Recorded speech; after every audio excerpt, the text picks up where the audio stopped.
안녕하세요. 오늘도 사연 살롱을 찾아주셔서 감사합니다. 저는 결혼 1년차 새댁입니다.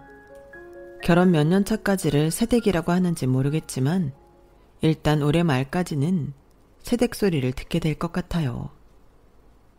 요즘 결혼하는 청년이 그렇게 잘 없고 또 젊은 사람들이 결혼을 그렇게 싫어한다고 하는데 저는 그렇지는 않았어요.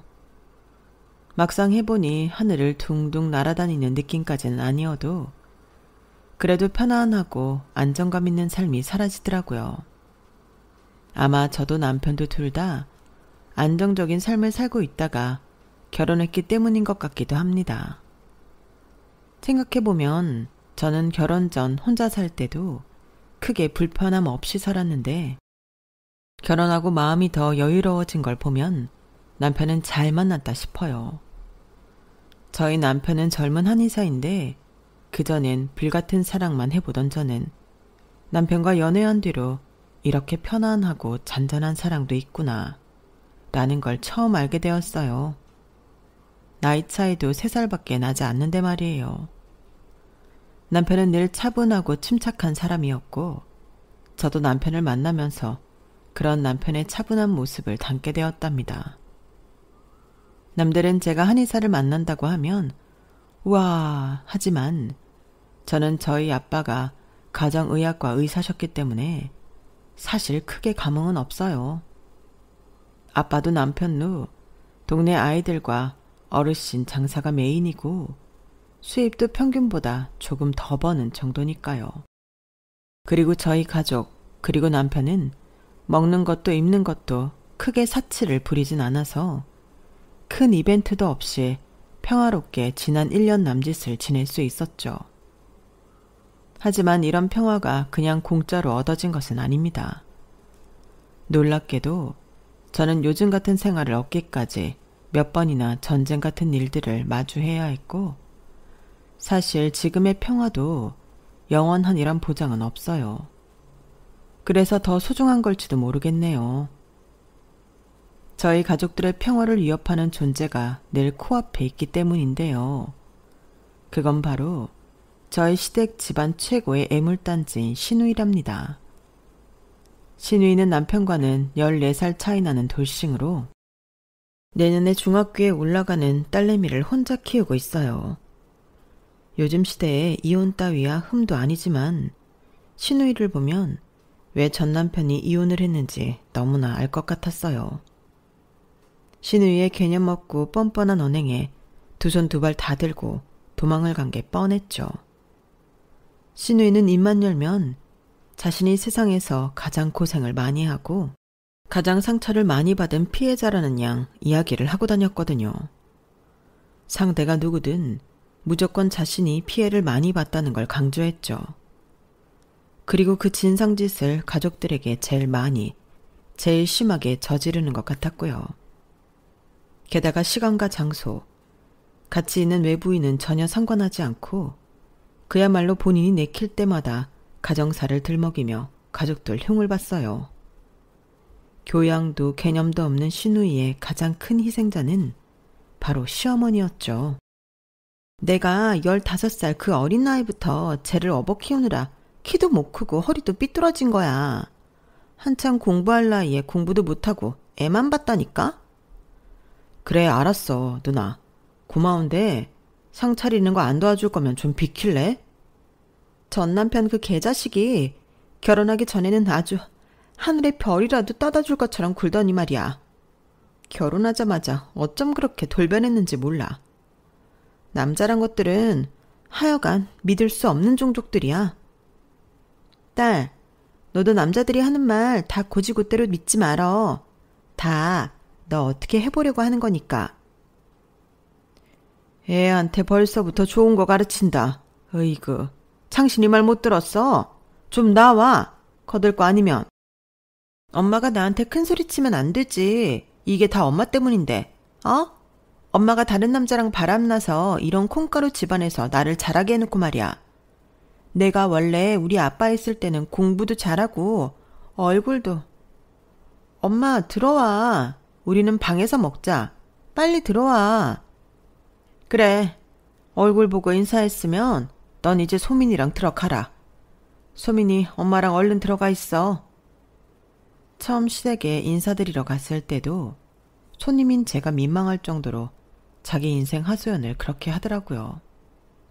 오죽하면 조카가 눈치를 다 보고 제 엄마를 방으로 끌고 갔을 정도였죠.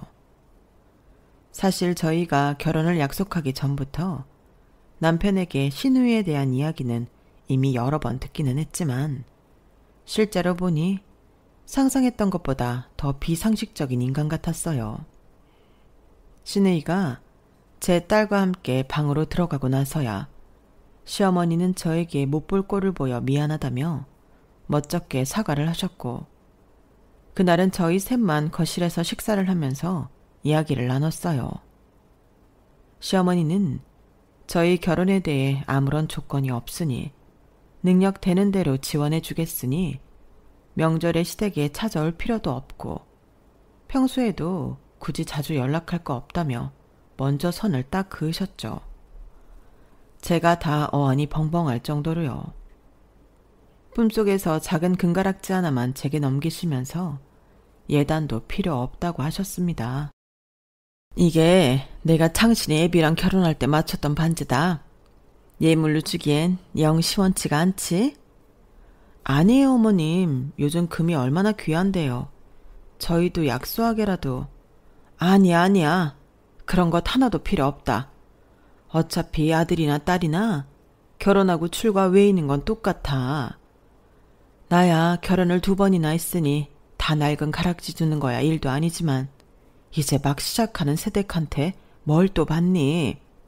별것 아니니 이것만 받고 예물 예단 전부 끝이야 끝. 이런 거 저런 거 할 돈 있으면 너희 신혼집에나 더 쓰렴. 시어머니는 그렇게 두 손을 휘휘 저으며 서로 주고받는 선물을 여기서 끝내자셨고 자리도 빨리 끝내셨어요. 너무 완강하게 말씀하시니 그래도 눈칫껏 작은 거라도 해드려야 하나 싶었던 마음도 사라졌죠.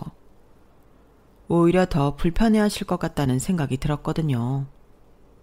남편 역시 시어머니가 진심이니 정말로 아무것도 하지 말라며 말려서 저는 결국 정말 아무것도 해드리지 않았어요. 상견례 때도 저희 부모님과 시어머니는 그렇게 합의를 보셨고요. 시어머니는 요즘 세대들은 부모가 개입을 최소로 해야 한다는 주장이셨는데 살펴보면 당신이 더 남의 개입을 싫어하시는 듯 했죠. 아니, 애초에 가정에 그다지 관심이 없으신 것 같았어요. 집에만 있기보다는 애인분이랑 나가서 노는 걸 더 좋아하셨거든요. 저는 그 연세에도 이성교제를 그렇게 활발히 할 수 있다는 걸 시어머니를 보고 처음 알았습니다. 물론 제가 그걸 이상한 편견 어린 시선으로 본 건 아니에요. 그 연세에 배우자가 없으면 이성교제를 하는 게 오히려 좋다고 생각합니다. 서로 애정을 주고받는 일은 남녀노소를 불문하고 필요하다고 생각하거든요. 그리고 그런 시어머니가 있는 시댁이라면 시집갈 집으로도 나쁘지 않다는 생각이었어요. 솔직히 시어머니가 그렇게 가정에 매여있지도 않으시고 쿨하신데 고부 갈등이 생길 일이 있나요? 제사를 지내는 것도 아니고 효도를 강요하는 것도 아닌데요. 게다가 시어머니는 만날 때마다 저에게 선물을 꼭 한 꾸러미씩 주곤 하셨어요. 아가, 너 드레스 오프숄더라고 했지? 네, 어머님. 자, 이거랑 이거 가져가거라. 네? 어머님, 이게 뭐예요? 목주름 관리하는 거야. 그리고 이거는 미백 크림이다. 이번에 우리 그이가 백화점에서 사준 건데 몇 개 샀으니 이거는 네가 쓰거라. 여기 이것도. 세상에, 이거 다 설화수잖아요, 어머님. 어차피 너무 많아도 유통기한 내에 못 써. 너도 식 올리기 전에 관리해야지. 감사해요, 어머님. 나 때야 신부가 이렇게 예쁘게 꾸미는 거 제대로 하지도 못하게 했지만 요즘은 아니잖니. 이때 아니면 언제 또 이렇게 꾸미겠어. 액세서리 같은 거 고를 때도 금액 신경 쓰지 말고 너 하고 싶은 거 해라. 시어머니는 쿨하신 듯 하면서도 또 섬세하게 절 챙겨주셨습니다. 나중에 알게 된 거지만 시어머니는 가정에 관심이 없는 듯 하면서도 정은 참 많은 분이셨어요. 일부러 말을 짧게 하시고 웬만하면 거리감을 유지하려고 하셨지만 그게 다 마음으로는 저를 살뜰하게 생각해 주셔서 그런 거라는 게 다 느껴질 정도였죠. 그러다 보니 사실 전 그런 시어머니가 너무나 좋았어요. 참 좋은 집에 시집을 가는구나 싶었죠. 하지만 제가 간과했던 것이 있었는데 그건 바로 시누이의 존재였어요. 처음 시댁 인사드리러 갔을 때도 잠깐 차 마실 때만 보고 이후로는 상견례 때도 보지 않았으니 시누이라는 존재가 저에게 영향을 끼쳐봤자 얼마나 끼치겠냐는 아니란 생각을 했던 거죠. 그리고 시누이가 어느 정도까지 제정신이 아닌지도 잘 몰랐고요. 하지만 그건 제가 아니라 누구도 몰랐던 일이긴 합니다. 이 집에 며느리가 들어온 것 자체가 제가 처음이었기 때문이죠. 그러던 어느 날 회사에 있던 저에게 모르는 번호로 전화가 걸려왔는데요. 여보세요? 올케. 지금 어디야? 네? 누구신데요? 참나. 올케한테 올케라고 할 사람이 누가 있어? 지금 뭐 하냐니까? 회사죠. 사무실이에요. 창신 씨 누나분이세요? 아, 그래. 뻔한 걸 왜 자꾸 물어. 어디냐니까. 사무실이라고만 말하면 어딘지 어떻게 알아? 무슨 일이세요? 아, 어딘지 빨리 말하라니까? 시누이는 전혀 대화가 통하지도 않고 막무가내로 제 위치만 물어봤어요. 저는 일부러 큰 사거리를 기준으로 제 사무실이랑 정반대에 위치한 빌딩을 이야기했고 시누이는 퇴근하고 보자며 일방적으로 전화를 끊어버렸죠.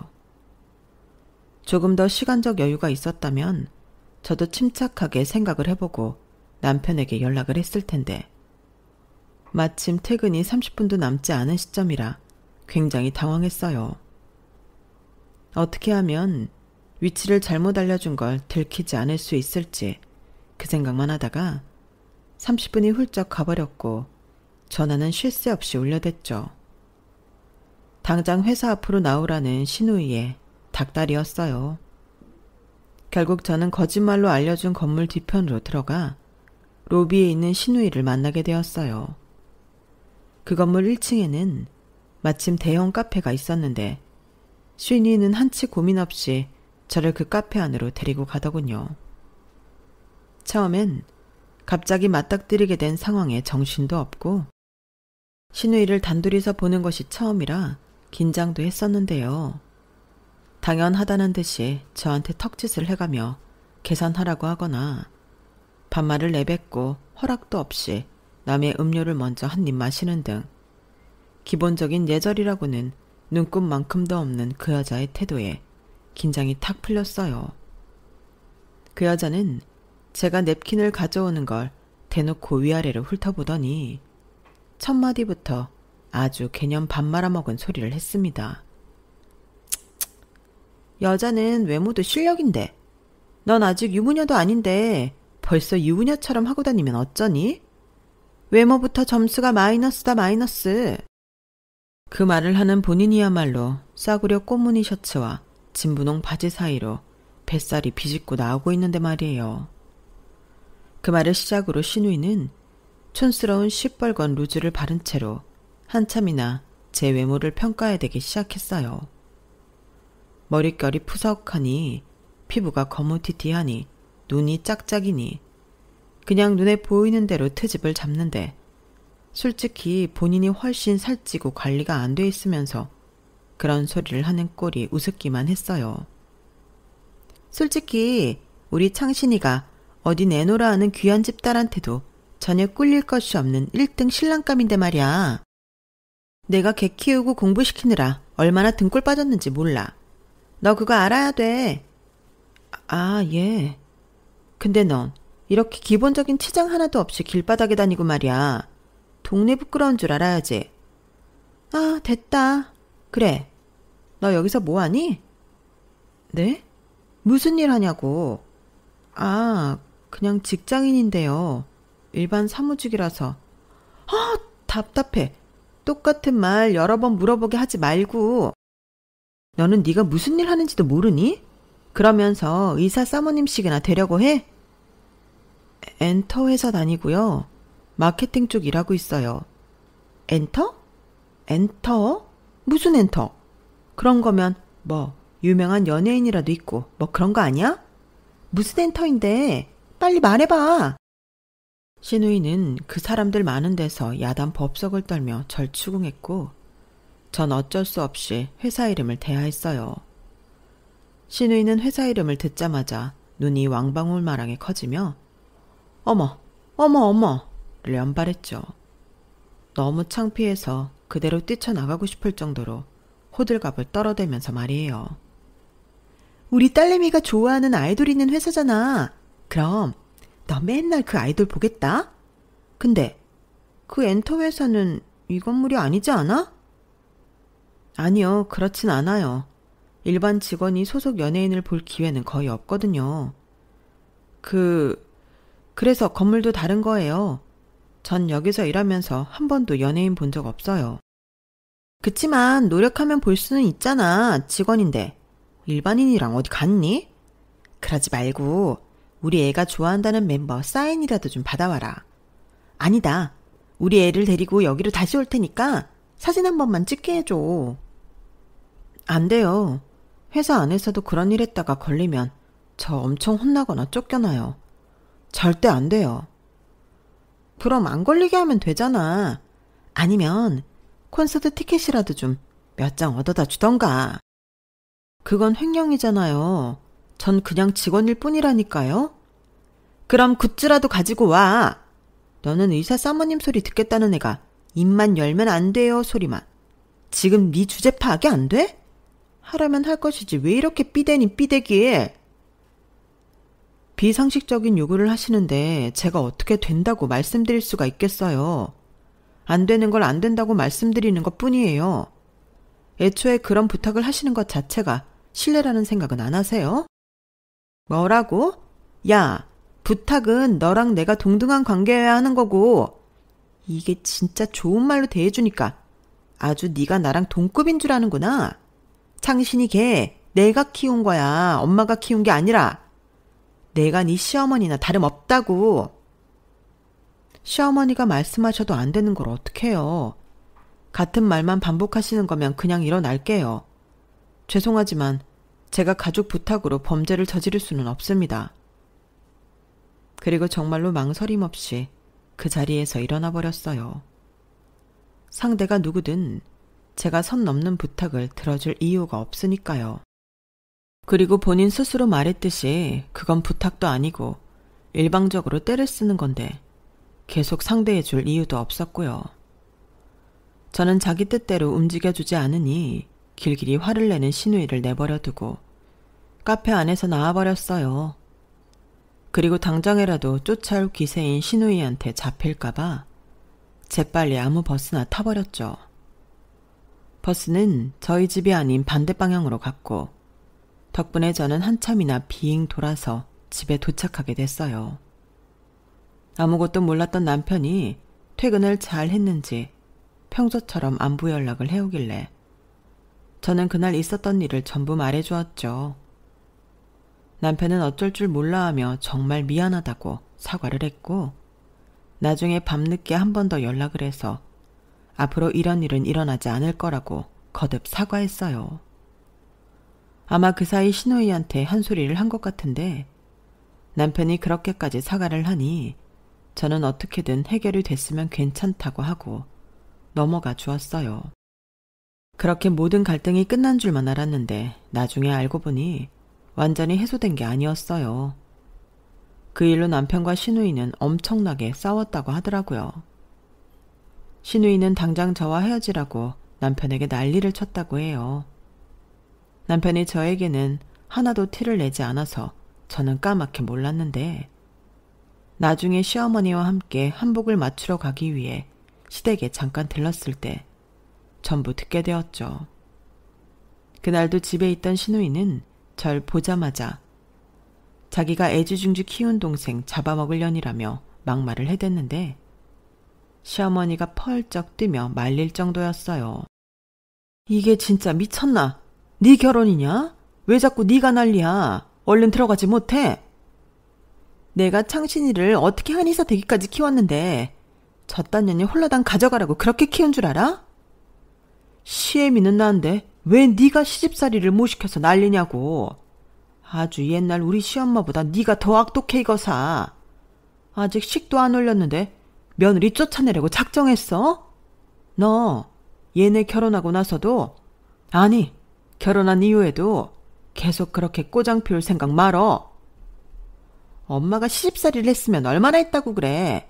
밖에 나가서 이 남자 저 남자 만나느라 바빴지. 창신이 키운 건 나야. 당연히 키움값 돌려받아야 하는 것도 나니까 하는 말 아니야. 시누이는 시어머니한테 억하심정이 쌓인 듯 악을 써댔는데 그 내용이 가관이었어요. 시어머니가 가정에 소홀했던 건 사실인 것 같았으나 그게 자신이 공부를 못하고 머리가 나빠진 이유이며 결혼도 잘못해서 전 남편과 이혼을 한 것까지 시어머니의 잘못이라는 시누이의 주장은 누가 들어도 너무 비약된 주장이었죠. 게다가 시어머니는 시누이의 친부와 사별 후에 남편의 친부를 만난 거였는데 말이에요. 시어머니는 시누이가 도저히 진정하지 않자 저를 얼른 데리고 나와버리시며 못 볼 꼴을 보여 미안하다고 사과했어요. 이런 꼴을 보여 미안하구나. 창신이랑 결혼하면 절대 시댁으로 부르지 않을 테니 걱정 말거라. 내가 책임지고 제가 너 못 괴롭히게 막아줄 테니. 그 전까지는 남편과 시어머니가 그렇게 얘기하면 그 말을 곧이곧대로 믿고 알겠다고 넘어갔는데 솔직히 이때부터는 저도 선뜻 알겠다는 대답이 나오지 않았어요. 이 결혼을 다시 생각해봐야 하나 싶은 생각이 들기 시작했거든요. 당시엔 저도 몇 날 며칠 동안 골머리를 앓을 정도로 심각하게 고민을 했던 내용인데요. 이미 결혼 준비를 한다는 말을 주변에 해놓은 상태라 주변 사람들에게 쉽게 고민을 털어놓지 못해 혼자서만 고민에 고민을 거듭했죠. 하지만 전 끝내 모진 마음을 먹지 못하고 결혼을 강행하기로 결정했답니다. 남편에게 문제가 있는 것이었다면 곧바로 파혼을 했겠지만 남편의 문제도 아닌데 헤어짐을 결심한다는 건 아니라는 생각이 들었거든요. 솔직히 그때도 지금처럼 익명의 힘을 빌려 인터넷에 고민 상담을 해보기도 했어요. 그만큼 당시엔 고민을 털어놓고 도움을 요청할 곳이 없었죠.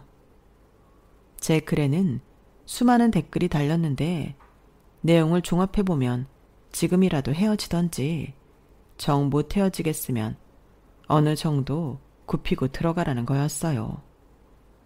남편과 헤어지지 않기로 결심한 저는 계속 무시하던 시누이의 연락을 한두 번 받아주었고 댓글에 좋은 대로 몇 번은 시누이의 갑질을 받아주었습니다. 자기 딸내미 생일이니 케이크를 사오라는 말에 무려 6만 원짜리 케이크도 사다 주고 집에 꽃게를 2박스 주문했으니 손질해 놓으라는 말에 큰맘 먹고 꽃게도 손질해 주었죠. 일부러 제일 비싼 케이크, 제일 손질 어려운 게를 과제로 내던지는 듯한 태도가 마음에 들지는 않았지만 그래도 시키는 것 중에 세세 하나는 해주니 조금 태도가 누그러지나 싶었어요. 어이 올케, 지금 집이야? 네, 무슨 일이세요? 오늘 와서 나랑 소민이 방 좀 정리 좀 해. 아니다, 하는 김에 그냥 집 청소를 좀 해놔야겠다. 먼지가 너무 굴러다녀서 말이야. 음식물 쓰레기도 버리고 재활용도 해놔. 지금요? 아 그래, 말 좀 2번 시키지 좀 말아라. 아, 애가 띨띨한 건지 침구도 여름 침구로 좀 바꿔놓고. 하루는 또 다짜고짜 전화를 해서 시댁 집안 청소도 해놓고 여름 침구로 바꿔놓으라고 떽떽거리더니 자기 할 말 끝나니까 전화를 확 끊어버렸어요. 예의가 없고 제 멋대로이긴 해도 놀랍게도 이 정도만 하고 끝난 게 얌전해진 상태였죠. 그날 쉬는 건 어떻게 알고 연락한 건지 모르겠지만 어차피 쉬고 있었으니 저는 군소리 없이 시댁으로 출발했어요. 집안에는 아무도 없더군요. 저는 좋아하는 노래를 틀어놓고 시누이와 조카가 사는 방을 정리하고 있었습니다. 그 전에 시킨 일에 비하면 그렇게 어렵지는 않았기에 별 생각 없이 청소를 하고 있었어요. 그런데 옷장과 책상 사이 틈에 웬 종이 봉투가 구겨진 채 떨어져 있는 겁니다. 딱 봐도 중요한 서류 같아 꺼내보니 그건 다름 아닌 오래된 시누이의 이혼 서류였어요. 내용을 살펴보니 시누이가 늘 말버릇처럼 남자 잘못 만나 이혼했다고 말한 것과는 전혀 다른 내용이 적혀 있었죠. 그건 바로 시누이의 외도 증거들과 오히려 전 남편이 외도를 문제 삼아 이혼 소장을 날린 내용이었습니다. 여지껏 자신이 피해자인 척 굴며 온갖 추태를 부렸던 시누이가 사실은 가해자였다니 저도 적잖이 놀랄 수밖에 없었네요. 하지만 그 시기는 결혼식이 코앞까지 다가왔던 때였기 때문에 저는 괜히 이 사실을 드러내서 시끄러운 일을 만들고 싶지 않았어요. 그리고 이 사실을 당장 알게 된다고 해서 다른 가족들에게 뚜렷한 이득이 될 것 같지도 않았고요. 저는 적당한 시점에 다른 가족들 놀라지 않게 알려주어야겠다 생각하고 그 서류를 책상 서랍 맨 안쪽에 얌전히 넣어놓았답니다. 그 덕분인지 큰 이슈 없이 무사히 결혼식을 마칠 수 있었죠. 시댁도 저희 친정집도 모두 경기도에 있지만 저랑 남편은 서울에 신혼집을 차렸어요. 그래도 시댁과 친정집을 차로 30분 만에 갈 수 있는 거리였고 제 직장과 남편의 병원을 가기에 교통편이 좋은 편이었거든요. 동네 자체가 교통편이 좋은 곳이다 보니 처음부터 그 지역에서 집을 구하기로 한 것이었죠. 지역을 정해놓고 집을 구하다 보니 신혼집에 들어갈 날짜와 제가 자취하던 집의 계약 종료 시기가 딱 맞아 떨어지지가 않게 되더라고요. 애매하게 시 끝나고 한 달 뒤에나 신혼집에 들어가게 되었어요. 그래서 저희 부부는 일단 급한 대로 안방만 전부 청소하고 기본적인 세팅을 끝낸 뒤 이후에 짐 정리와 인테리어는 천천히 해나가기로 했습니다. 당장은 직장 생활을 해야 하니 주말마다 조금씩 정리를 하기로 했어요. 주변 가족들과 친구들에게도 상황이 이러해서 집들이까지는 시간이 좀 걸릴 것 같다고 미리 얘기도 해놓았고요. 그런데 그렇게 정신없던 기간에 아주 기가 막히는 사건이 벌어지게 되었어요. 신혼집에 들어간 지 약 한 달 반 정도 지났을 무렵 어느 금요일 저녁이었죠. 남편은 퇴근 후에 테니스 동호회에서 모임이 있어서 바로 집에 오지 않았고 저만 정시에 퇴근해서 집에 들어왔는데요. 분명 아무도 없이 컴컴해야 할 집에 불이 훤하게 커져 있고 신발장에는 낯선 신발들이 있는 거예요. 순간 집을 잘못 찾아왔나 싶을 정도로 분위기 자체가 달라져 있었죠. 조심스럽게 집 안으로 들어가 보니 주방에서 시누이가 본인 딸이랑 짜장면과 짬뽕을 먹고 있더군요. 그 와중에 거실에는 제가 보는 캐리어나 백팩 등 짐 4개가 나뒹굴고 있었어요. 저는 어리 빠진 목소리로 물었죠. 이게 다 뭐예요? 여긴 대체 어떻게 들어오셨어요? 엄마가 반찬 가져가 주라고 해서 들렀지. 집 좋다야. 군만두를 집어먹던 조카는 제가 입을 열자 실거머니 식탁에서 일어나서 현관문 쪽으로 갔어요. 그걸 보고 시누이는 밥 먹다 말고 어딜 가냐며 온 집안이 쩌렁쩌렁 울릴 정도로 소리를 지르고는 다시 우적우적 짬뽕을 먹었죠. 반찬은 반찬이고 그럼 이 짐들은 다 뭐예요? 전 아무 연락을 받은 게 없는데 남의 집에서 지금 이게 뭐 하시는 거냐고요. 남의 집이라니. 창신이 집이 왜 남의 집이야? 얘기했잖아. 반찬 가져다 주러 온 거라고. 그래서 창신이도 비번을 알려준 거고. 근데 너희는 왜 맨날 이런 중요한 얘기는 나만 쏙 빼놓고 하니? 이런 좋은 동네로 이사를 했으면 나한테 진작 말을 했어야 할 거 아냐. 반찬 가져다 주신 건 감사해요. 식사 끝나셨으면 이제 돌아가세요. 너희 저기 작은 방 하나는 비는 것 같더라. 저희 비는 방 없는데요. 그리고 그건 저희가 알아서 할 테니까. 뭘 안 비어. 내가 다 봤는데. 우리 딸내미 지내기 딱 좋은 방이 있더구만.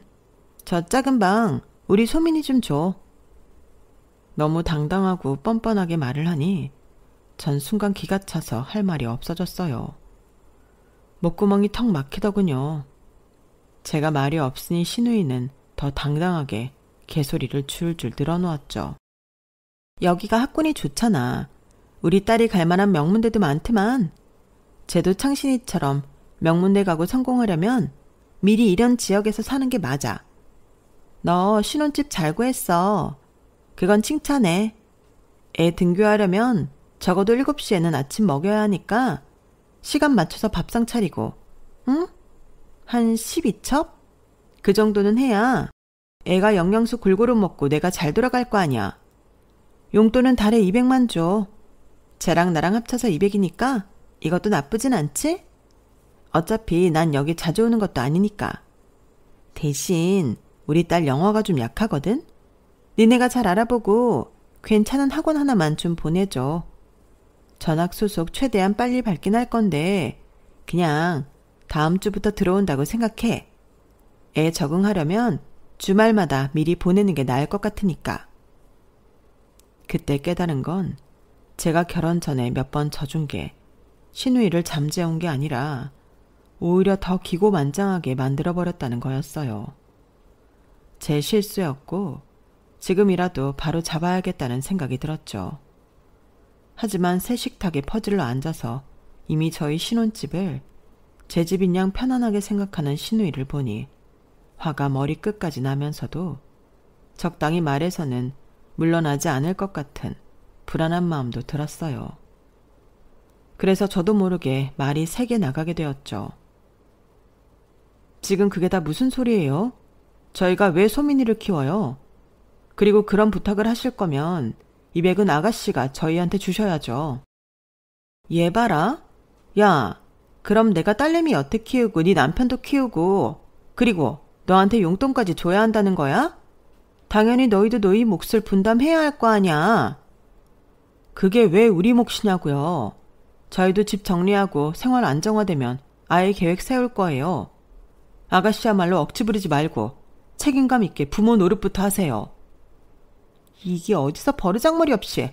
야, 네가 뭔데 부모 노릇 운운하면서 나를 가르치려 들어. 니네 부모가 너 그따위로 가르쳤어? 새파랗게 어린 게 아주 어른 말에 따박따박 말대꾸나 하고 시끄럽고 하라면 해. 저희 부모님을 언급하며 욕을 하는 신우이에게 저도 그 순간부터는 뇌의 필터를 거치지 않고 말을 했습니다. 개소리하지 말고 당장 짐 챙기고 소민이 챙기고 나가세요. 먹은 거 치우시고요. 30분 안에 나가세요. 안 그러면 진짜 평생 가족들한테 찍소리도 못 내고 살게 하는 수가 있어요. 뭐? 야, 너 지금 뭐라고 했어? 뭐 개소리? 개소리? 그게 지금 신우이한테 할 소리야? 말씀드렸어요. 30분이라고요. 진짜 그 안에 안 나가시면 각오하세요. 30분이고 나발이고 너 진짜 안 되겠구나. 버르장머리를 고쳐놔야. 신우이는 입에 있던 짬뽕을 잔뜩 튀기면서 저한테 달려들었어요. 제 머리채를 잡으려고 한 것 같았죠. 그런데 제가 신우이보다 키가 6cm 정도가 크다 보니 제가 더 빠르게 신우이의 머리채를 잡을 수 있었어요. 저는 반사적으로 신우이의 머리채를 한번 확 잡아당겼다가 왼쪽으로 내팽겨 쳐버렸습니다. 신우이는 아무 힘도 쓰지 못하고 그대로 발라당 자빠졌죠. 아무리 그래도 무력을 쓰려고 했더니 그 순간 저는 어마어마하게 화가 났어요. 그래서 신우이 말대로 30분이고 나발이고 그 자리에서 남편에게도 시어머니께도 연락해서 집으로 와달라고 했어요. 지금 시누이가 신혼집에 들어와서 난동을 피우고 있다고. 제가 정말 참다 도저히 안 되겠어서 한 말씀드릴 내용이 있다고요. 남편과 시어머니는 제 연락을 받고 너무 놀라서 곧바로 집으로 왔어요. 그때까지 시누이는 제가 본인을 때렸다고 거실 바닥에서 소리를 지르고 울고 난리를 피우고 있었답니다. 집안에 들어오자마자 그걸 본 시어머니는 두 눈을 질끈 감아버릴 정도였죠. 남편은 시누이를 보자마자 무섭게 표정이 굳은 채로 억지로 시누이를 일으켜 세웠습니다. 시누이가 가져온 짐을 다 현관쪽으로 던져버리면서 당장 나가라고 했죠. 하지만 시누이는 그런 남편에게 전혀 굴하지 않고 네가 어떻게 나한테 그럴 수가 있냐며 오히려 목에 핏대를 세우며 발악을 했어요. 상황이 저절로 정리가 되면 굳이 말을 꺼내지 않으려고 했지만 저는 끝내 입을 열 수밖에 없었습니다. 가족이 다 모였으니 제가 말씀드릴게요. 아가씨가 이혼당한 진짜 이유를요. 이혼을 당했다니? 그게 무슨 말이니? 그때까지도 악으시던 시누이는 제 말에 갑자기 난동 피우던 걸 뚝 멈추고 놀란 표정으로 절 돌아보았습니다. 저는 그런 시누이를 똑바로 쳐다보면서 말했죠. 아가씨가 외도 때문에 이혼당하신 거요. 외도 증거도 수두룩하고 위자료 다 뜯겨서 돈도 집도 없으셔서 어머님 집에서 살게 된 거 말이에요. 그런 주제에 말끝마다 어머님께 막말하고 저한테도 오늘 와서 소민이를 키우라고 하더라고요. 학원도 알아서 보내고 다달이 200만 원씩 용돈도 주라고 하면서요. 제 말이 끝나자 집안에는 고요한 정적이 깔렸어요. 남편은 멍하니 절 보다가 믿을 수 없다는 표정으로 시누이를 노려보며 말했죠. 그래서 빚이 그렇게 많았던 거였어? 내가 그 억대 빚 다 갚아줬잖아. 누나가 매형한테 사기당했다며. 나보고 키워준 빚이 어쩌고 갚아라 하면서 정작 누나는 뒤에서 그러고 다녔던 거야? 야, 아니 그건 제 말을 믿어? 지금 내 말보다 전현 말을 더 믿는 거야? 아가씨, 방 책상 맨 밑 서랍에 있는 황토색 봉투 안에 보시면 이혼 소장도 외도 증거도 전부 있어요. 저한테 집 청소해놓으라고 시키셔서 시킨 대로 하다 보니 그런 게 나오더라고요. 뭐? 누나, 내 와이프한테 뭘 시켰다고? 이게 다 엄마 때문이야. 내가 엄마한테 뭘 보고 배웠겠어. 엄마가 이 남자 저 남자. 야, 이 미친. 내가 네 아빠 죽고 재혼 좀 했기로써니 지금 네 나이가 몇 갠데 아직도 엄마 거리고 앉아있냐? 내가 그동안 너한테 속아서 해준 게 얼만데? 시어머니는 들고 계시던 핸드백으로 시누이를 사정없이 내리치며 울분을 토하셨어요. 그동안 시누이의 괴롭힘에 얼마나 마음고생을 하신 건지 저도 그때 처음으로 시어머니의 숨겨진 모습을 본 것 같네요. 시어머니는 입술까지 부들부들 떨리시면서 시누이에게 고함을 쳤습니다. 이 비겁한 년아. 내가 니네를 방치했어? 니네 먹여 살리겠다고 돈 좀 벌어보겠다고 나가 있을 때 지 동생 좀 돌본 게 그렇게 평생 우려먹을 일이냐고. 내가 너 성인이 된 이후에 준 돈이 몇 푼인데 네 딸내미 젖도 못 댔을 때부터 내가 혼자 다 키워놨잖아. 대체 뭐가 그렇게 불만이야? 뭐가 그렇게 성에 안 차서 너야말로 이 남자 저 남자 만나면서 더럽게 놀았냐고. 엄마도 그랬잖아. 허구한 날 밖에 나가서 이 남자 저 남자 만나는 걸. 그럼 내가 엄마한테 배우지 누구한테 배우겠어? 내가 언제 너처럼 더러운 외도를 했어 이거사. 시누이는 그 와중에도 남 탓하던 버릇을 못 고치고 입을 함부로 놀리더군요.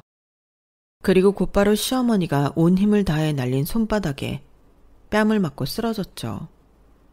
시어머니는 그런 시누이에게 서슬퍼런 목소리로 말씀하셨습니다. 너는 오늘부터 내 딸도 아니고 우리 가족도 아니다. 알았어? 오냐 그래. 짐 잘 쌌네. 이 짐 들고 그냥 그대로 나가. 앞으로 우리 가족 앞에 얼씬도 하지 말고 연락도 하지 마. 알겠어? 당장 나가라고. 신우이는 한쪽 뺨이 퉁퉁 붓고 머리가 산발이 된 채로 진가방이랑 함께 쫓겨났어요. 남편은 아예 신우이를 끌고 가서 아파트 정문 밖으로 내쫓고 와버렸죠. 그 모습을 신우이의 딸이 현관 옆 작은 방 안에서 다 지켜보았으니 애 속이 어땠겠어요. 애가 무슨 죄가 있다고요. 제 마지막 순간까지 신우이의 이혼 얘기를 망설였던 것도 다름 아닌 조카 때문이었거든요. 다행히 시어머니는 신우이만 내쫓고 조카는 계속해서 집에서 지내고 직접 돌봐주시겠다고 하셨어요. 그리고 나중에 알게 되었는데 어차피 조카의 학원비나 식비, 생활비는 전부 시어머니가 부담하고 있었기 때문에 전혀 타격을 받을 게 없다더군요. 오히려 신우이가 쫓겨나면서 입이 하나 줄어 이득이라고요. 성인이 되어서 최소한의 경제활동도 안 하고 기생충처럼 가족에게 들러붙어 있던 신우이를 완전히 쫓아낸 뒤 시어머니는 저에게 못난 꼴을 보여 너무 미안하다며 눈물을 뚝뚝 흘리셨죠.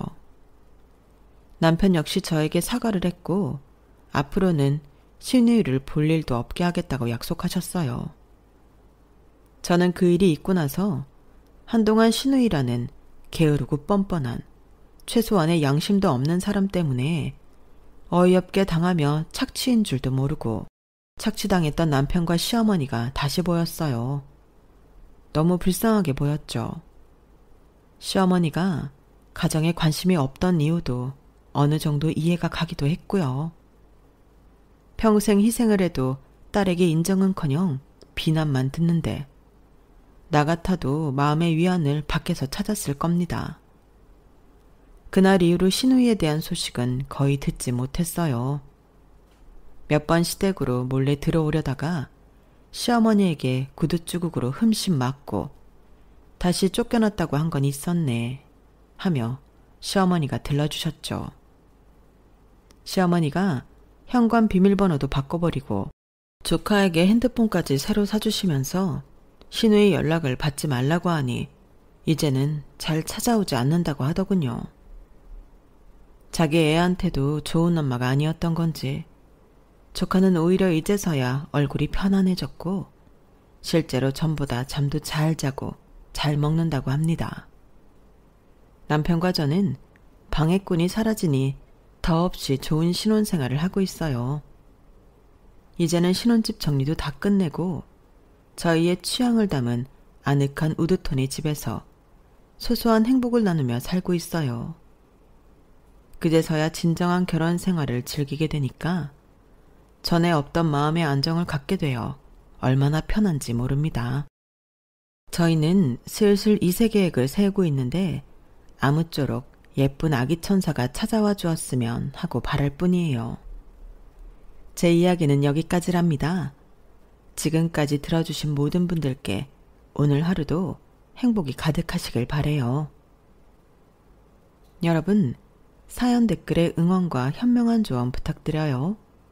좋아요와 구독은 저에게 큰 힘이 됩니다. 오늘도 좋은 일 가득하세요.